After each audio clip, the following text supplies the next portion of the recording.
when you start to decode the actual passages, they're all relating to an apocalypse. They're all relating to a Masonic victory. Like even when you say Masonic victory, so we think of the Masons, right? That's yes. The Masons. So when you say the British royal family and the British upper class are Masonic. Okay. I mean, Lord Palmerston, from certainly even before him, but going forward, you have this Masonic control of the British political class and the banking class. They're all basically one group, and this is what is creating the Beetles, in my opinion. It's the Beetles. I mean, when you put Alistair Crowley on the cover of Sgt. Pepper, he's one of the individuals that they have created. Alistair Crowley comes from a particular Freemason lodge called the Quatuor Coronati. It's where Helen Blavatsky comes from. Mm-hmm. And mysticism is just being used in the same way that Christian mysticism is used to fool people, just to create a veneer that is metaphysical, so you can't really see the control elements underneath all of that. But that gets into a long piece of analysis. I mean, I think that the Quatuor Coronati really needs to be a little more sunlight put on the thing, because it wasn't just that it created Blavatsky and Crowley. I mean, it created both through them, or certainly through Blavatsky. It created both the Nazi Party and what we know as Zionism. Zionism is often seen as something that was created by rabbis, in Europe, and no, it's actually 100% as a political power. It's 100% created by the British Masonic families. I mean, Palmerston in 1842, he said, now is the time for the Jews to return to their homeland. That was the beginning of Zionism. And when was that? That was in the beginning of the 20th century? No, 1842. Oh, geez. Okay, so let's just make sense of all this, because make sure everybody finds. So the Zionist movement is the recognition that there is a separate. Yeah, that the Judea is it should be the nation of the Jewish people. It should be a Jewish nation. Zionism is and what Palmerston said is that this land now is the time. And you have to remember, at this point, there was like 2% of the population in this area were Jews, and it belonged to the Ottoman Empire. So it's and of course, Palmerston is supposedly an Anglican, right? And why would he take this odd, kind of Judophile position? Because Palmerston is not exactly a box of chocolates. I mean, he's the one who actually led the gunboats and slaughtered the Chinese to enforce the opium trade, right? So and he also helped bring about the Irish genocide. I don't know if you've ever seen any of the work that Chris Doherty's done on how artificial the idea of potato famine is. But basically the English going in there. They went in and took the food to deliberately starve them. And so now when Palmerston says in 1842, now is the time, it raises a real question as to, well, this person seems to be more of a, it's like a Masonic genocide individual. Why is he the one wanting to take this position? And then when you look at actually how Zionism gets organized, with you see the Churchill family, the Cecils, the Balfour, these are the ancient Masonic families of Britain. The royal family, they send a whole series of expeditions. The small group goes to Judea in the 1850s and 60s to do surveys and to look for evidence of the existence of the empire of the Israelites, because there wasn't really any archaeologic evidence of it. So they went there to try to create the historical foundation of Zionism. They bought the Suez Canal. They brought area of Syria so they could bring in British troops, and they started the political process to make it desirable for basically the state of Israel to come into existence in 44, 45. And then now you're into, and this would be stuff that I would like to have more time to explain than we have currently, but they also now are involved in the creation of the Nazi Party. And this is just an amazing thing, which is it's so transparent in one way, but it's been so hidden in another that I really hope that everyone does research into this, because every element of the Nazi Party is coming from what we know of as what's called the Theosophical Society, which was created by Blavatsky and Charles Southern. Southern is a Freemason who is in the Quatuor Coronati group. The Quatuor Coronati group gives to Blavatsky what's called what I call a Masonic passport.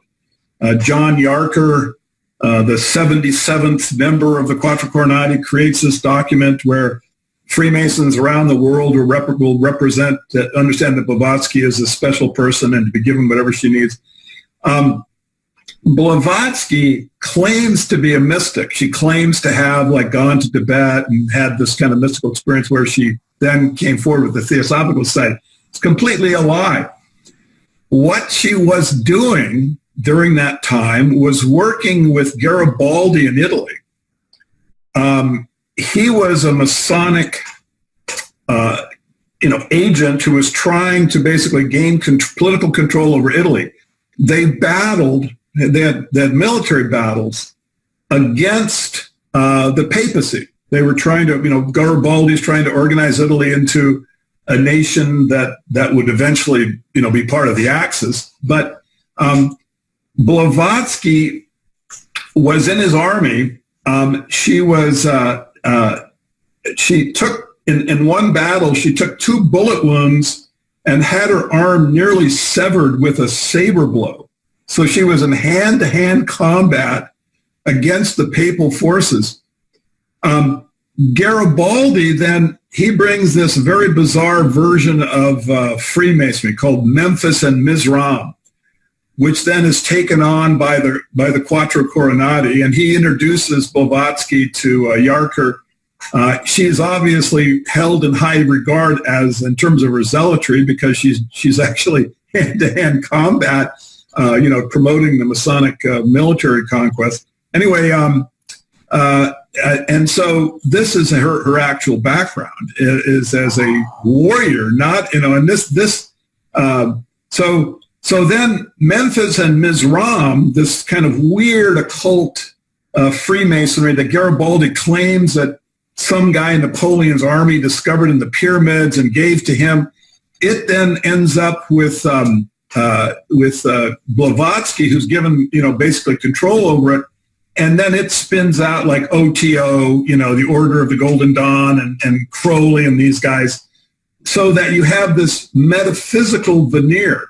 So you have to remember, Blavatsky, she then introduces Aryan supremacy, the idea of the Aryan. She introduces the Masonic swastika, the right-angled 45-degree swastika.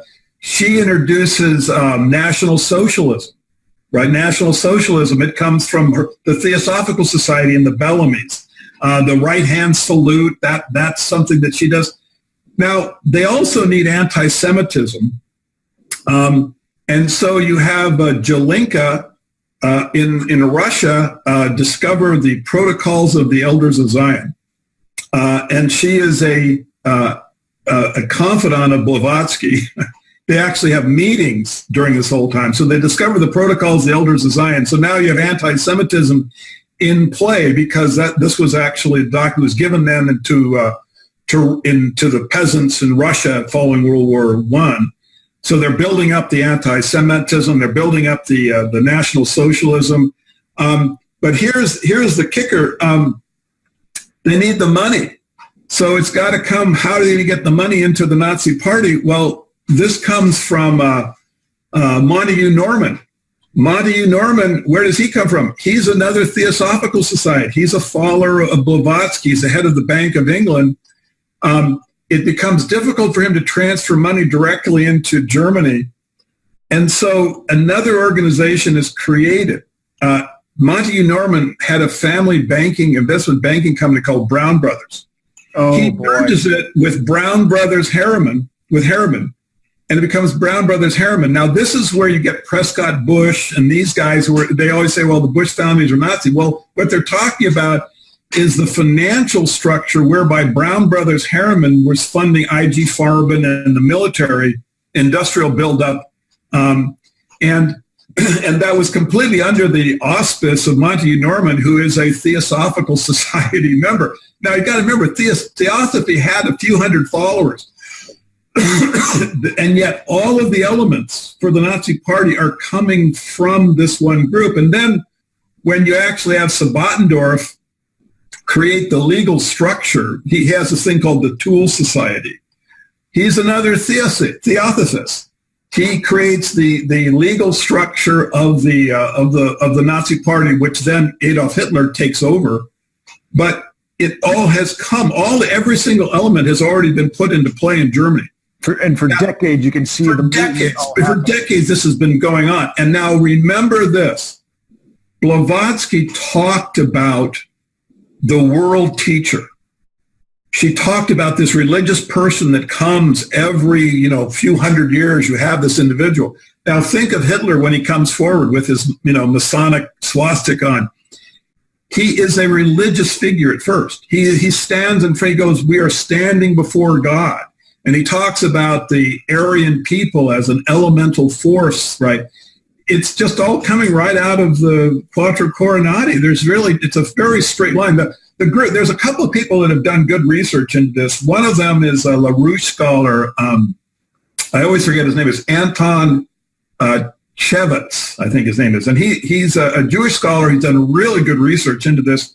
He came to the conclusion that it was the British royal family that was in back of all this. And another guy, Rex Curry, he's the one who discovered that, or documents that the National Socialism, the economic philosophy that Hitler adopts, comes from the Bellamys, and he shows that the Bellamys are just, they were basically, they were acolytes of Blavatsky.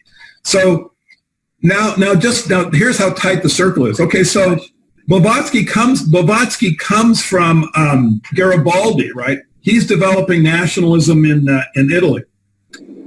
Garibaldi developed what he called the red shirts, right? The red shirts were the name for this group that he was trying to take over Italy with. They lost, and so they changed the name to the black shirts. The black shirts then are the basis of Hitler's brown shirts. You see, all of these concepts are coming from this tiny group of people. And in my opinion, I'm very skeptical of government. I'm skeptical of history in general. Right. I really hope that there's more people who are interested in doing research into these kinds of connections, because in my opinion, we are victims currently, of fake histories, fake narratives. We are kept in place. We are obedient. We believe certain groups are good, certain groups are bad. Well, if the history is fake, if the history was created for mind control, we have to throw all that out. We have to go back to our own senses, our own capacity for reason. Yes.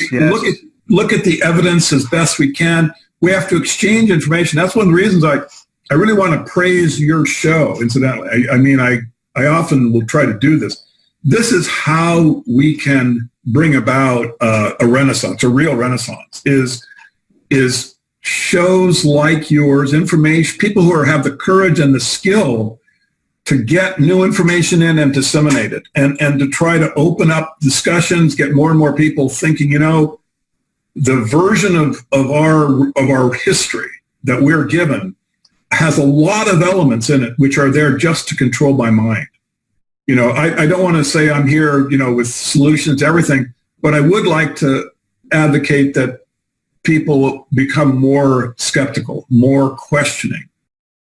Basically what happened was I was asked if I could decode I Am the Walrus, the story, the song by the Beatles. Right. It was seen as something that was cryptic.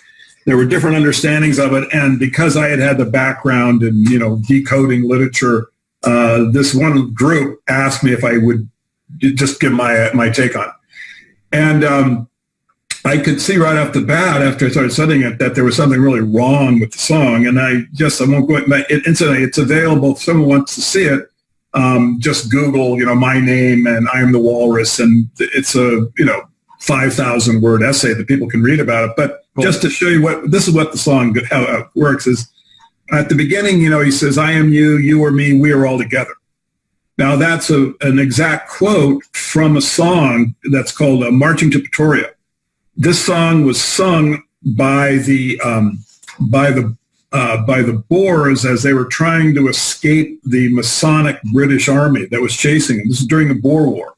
So that's where the song comes from. Okay, now, though I know some about the Boer War, give me the quickie on the Boer War. The Boer War is, there was a group that were Dutch Christians. They were struggling against the British. The British sent in, an army, and they slaughtered the Dutch, and they actually created the very first concentration camp, Camp Irene, and that's one of the bases for the song. Mm-hmm. I Am the Walrus starts out with this song, I am you, you're me, we're all together. And then the next song is, see how they run like pigs from a gun. Well, see, the one in literature, often one line refers to the line above it. So this is a pun. You see, this is, see how they run like boars from a gun. See how they run like pigs from a gun. And then he says, I'm crying. He says, I'm crying. And Lennon said, well, it's a passage out of the Lewis Carroll's poem, The Walrus and the Carpenter. Right. In that poem, The Walrus and the Carpenter, they seduce a generation away from their parents and eat them all. And they cry because there's none left to eat, to kill and eat after they're done killing them all.